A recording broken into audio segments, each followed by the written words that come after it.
Ever get that feeling? Like Yeah. when you're hit with a decision, and I mean really hit with it, every single option just feels wrong. Oh, yeah. Like your gut's going haywire, but your brain's stuck arguing with itself. It's a You mess. know it. That kind of internal struggle, the one where your values and feelings are pulling you in opposite directions, well, that's classic human experience right there. Absolutely. It's like a built-in feature. And, for this kind of dilemma, we're not going to the usual suspects like the latest self-help fads or those dense academic theories. We're going old school, deep dive style. Sounds intriguing. Where are we headed? We're taking a trip into a source of wisdom that's been guiding people for ages, the Bhagavad Gita. The Gita. Now we're talking. Which part are we focusing on? Specifically the first chapter, Arjuna Vishada Yoga. The yoga of Arjuna's dejection. Right, right. Dejection. Heavy stuff. Yeah. So what's the mission for this deep dive? To really grasp that fundamental moral and emotional battle that plays out in these verses, and to see why it still hits home for us today, even after all this time. Okay, I'm with you. So paint the scene for us. What's going on in this chapter? Imagine this. The Kurukshetra battlefield. Two huge armies ready to clash the Pandavas, led by our main man Arjuna and the Kauravas, his own cousins. Tension so thick you could cut it with a sword. Family against family. Talk about a recipe for disaster. Right in the heart of it all stands Arjuna, a powerful warrior with his charioteer, Krishna. Krishna, huh? That name rings a bell. Isn't he a big deal in Hindu mythology? Huge deal. But for now, let's focus on this dynamic between him and Arjuna. Arjuna's desperate for clarity, while Krishna, well, he's present, but his role in this first chapter is more about observing Arjuna's turmoil. I see. Witnessing the struggle firsthand. Exactly. It's like setting the stage for what's to come. Now, back to Arjuna. He's not just some random soldier. He's expected to lead. And that responsibility, let me tell you, it weighs heavily on him. Heavy is an understatement, I bet. To lead your people into a war, especially against your own kin, oof. It's huge. And as we dig into this chapter, we'll see how that weight just crushes him emotionally. So picture this. The armies are face to face, and Arjuna asks Krishna to drive his chariot right between them. Hold on, why would he do that? It sounds a bit risky, no? He needs to see who he's about to fight, to really take it all in. I can only imagine what's going through his mind. This moment right here is the turning point. Mm-hmm. Because as Arjuna looks across the battlefield, he's not just seeing nameless enemies, he's seeing family. Cousins, teachers, elders, friends, people he's known his whole life. The text really emphasizes these personal ties, how deeply connected he is to all these people he's about to fight. So this isn't some theoretical conflict for him, it's brutally personal. Exactly. And the weight of it hits him hard. His reaction is total emotional, even physical collapse. Think full-on meltdown. Intense. How does the Gita describe this breakdown? There's this powerful passage.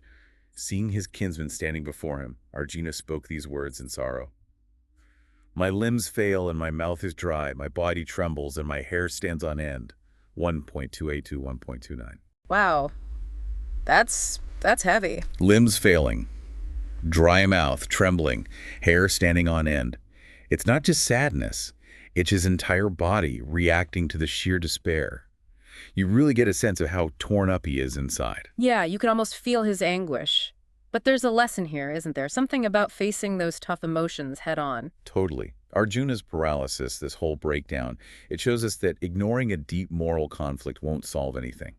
You have to face it, even though it hurts. Right, right. Sweeping things under the rug doesn't make them disappear. It's that confrontation, that painful first step, that opens the door to any real resolution, even if the way forward is blurry at the start. Makes sense. So this isn't about him taking a breather or rethinking his strategy. It's a full-blown emotional breakdown. A human being pushed to his limit. Absolutely. The thought of hurting his loved ones, the people he cares about most, it's just too much to bear. And this takes us right to the core dilemma of this chapter, doesn't it? It goes way beyond winning or losing a war. This is about something far deeper, something profoundly ethical. Hit us with it. What's the central conflict? Arjuna is grappling with his duty as a warrior, his dharma. That sense of obligation to fight for what he believes is right versus his deep attachment to his family and friends. Duty versus love. That's a tough one. And he's totally torn. He can't reconcile fulfilling his duty if it means causing their deaths, potentially destroying his entire social order, everything he knows and values. His whole world is on the line. It's interesting how much he focuses on the physical consequences of this war, though. The deaths, the shattered families, all that. You're right. Do you think that shows us something about how he understands duty at this point, like a more traditional societal view? Or is it just pure grief pouring out? That's a good question. It does seem like his concept of dharma is closely tied to those tangible things, those structures and relationships. Like his anguish is coming from the immediate, visible consequences. It's the breaking of those bonds, the traditions, that's really getting to him. Later on, Krishna will challenge this limited view of dharma. But right now, in this moment, Arjuna is totally consumed by those earthly concerns. It's also immediate and real. Real and terrifying. And he doesn't hold back on those fears, does he? He lays out those consequences, the whole domino effect. He's worried about the destruction of family traditions, the collapse of societal norms, the moral burden of causing so much death. This isn't just about his own personal sorrow. Right. He's thinking about the bigger picture, how this will ripple through the entire society. And this raises a huge philosophical question, one that we're still grappling with today. Yeah, like, does pursuing what you believe is your duty justify causing so much pain and suffering? What if it breaks down the entire social order? Heavy stuff. It's like this. You have your duty, what's expected of you, your responsibilities, and then you have the people you love, your desire to protect them. How do you choose? It's this constant tension between obligation and love. And while it's playing out on a battlefield here, it's something we all experience in our own lives. Oh, for sure. We may not be facing armies, but we all get those situations where we feel torn. Work versus family, loyalty to a friend versus our own well-being. It's universal. Exactly. Arjuna's struggle, though it's set in this epic context, it reflects those everyday conflicts we all face. It shows us how these moral dilemmas are just part of being human. They're woven into our lives, for better or for worse. So let's dive a little deeper into some key concepts that pop up in this chapter. We've already talked about the whole moral dilemma thing and that raw display of human suffering and emotional conflict. What other big ideas emerge here? Well, we can't ignore Dharma. It's front and center. But in this chapter, it's mainly presented as Arjuna's duty as a warrior, his belief that he should be fighting for this cause. Right. It's like his perceived obligation. But his emotional state, his absolute despair, makes him question the very foundation of that duty. And what's really interesting is that the deeper meaning of Dharma, how it applies to Arjuna's specific situation, that comes later. It's the core of Krishna's teachings in the following chapters. So for now, in Arjuna Vishada Yoga, Dharma is more of a question than an answer. It's the source of his torment. Exactly. It's what he's wrestling with, trying to make sense of. Now, one thing that really struck me is how Krishna doesn't really offer any solutions or guidance in this chapter. Nope, not really. He's mostly silent, like a silent observer to Arjuna's meltdown. And that silence, that's important, right? Super important. It sets the stage for everything that comes next in the Gita. Arjuna needs to really let it all out, all that grief, those doubts, that confusion. He has to hit rock bottom before he can truly absorb Krishna's wisdom. It's like he needs to empty himself of all that anguish before Krishna can start to fill him with understanding. You got it. And we mentioned earlier that Krishna's future advice is going to focus heavily on Dharma, but also on detachment. And that seems like the total opposite of where Arjuna is right now, all wrapped up in his emotions and attachments. Total opposite. Krishna will eventually lead Arjuna towards a broader understanding of Dharma, one that goes beyond societal roles and personal attachments. It's about seeing the bigger picture. Exactly. He'll emphasize selfless action, detachment from the outcomes. But that's a journey for another deep dive. For now, in Chapter 1, we're faced with the raw problem Arjuna's crippling dejection and that moral paralysis.